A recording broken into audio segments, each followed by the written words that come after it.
A reading from the book of God's Revelation.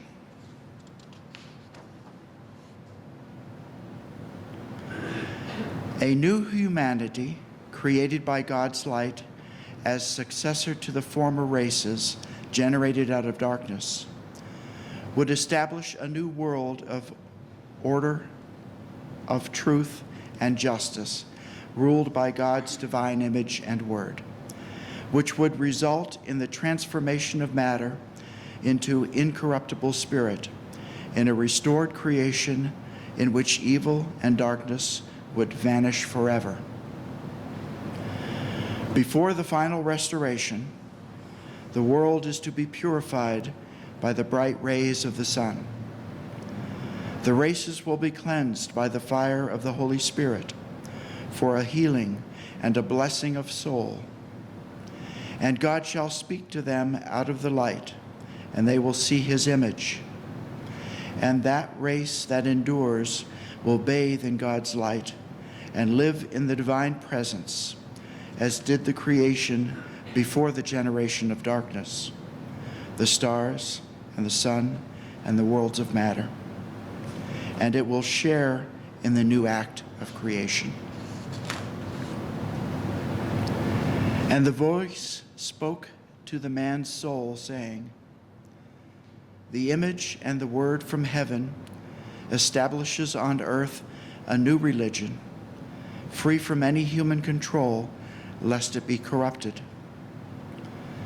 This religion shall not be subject to any written law, nor to any priest, minister, prophet, or counselor, nor to any court of civil law, secular authority, or ecclesiastical jurisdiction, nor to any existing written canon law or scriptural text, nor to any lay person, academic, or scholar of learned institution.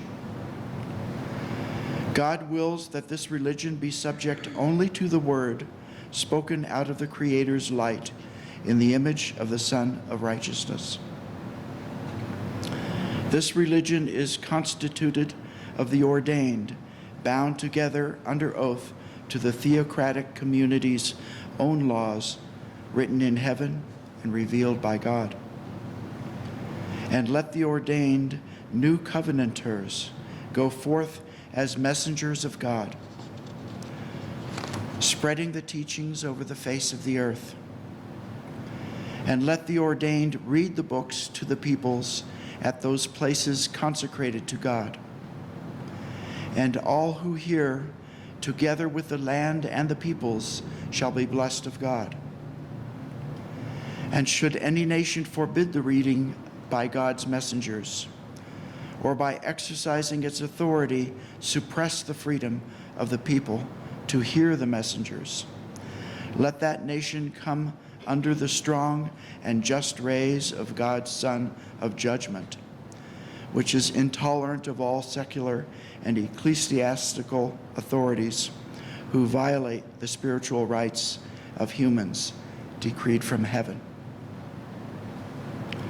The appearance of the image and word, incarnate in the Son, summons all nations and governments to recognize the immutability of God as sovereign over the creation and acknowledge his sacred right to enter into human affairs and regulate those natural laws that govern all life.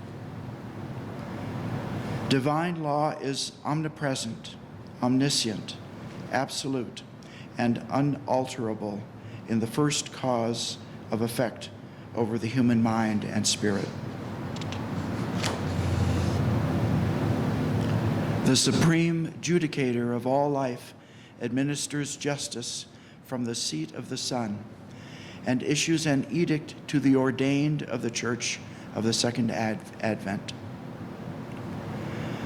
to inform every human being of that holy writ revealed by God, so that all nations and peoples may live in accordance with supernatural law in the final struggle between the powers of light and darkness. The nations and governments of the world are under a sacred mandate to receive the ordained, who minister unto the people, blessing the land and mellowing the rays of the sun. For the peoples of the earth are not too sick and unclean to be healed by God's Son of Righteousness, if they not live the way revealed.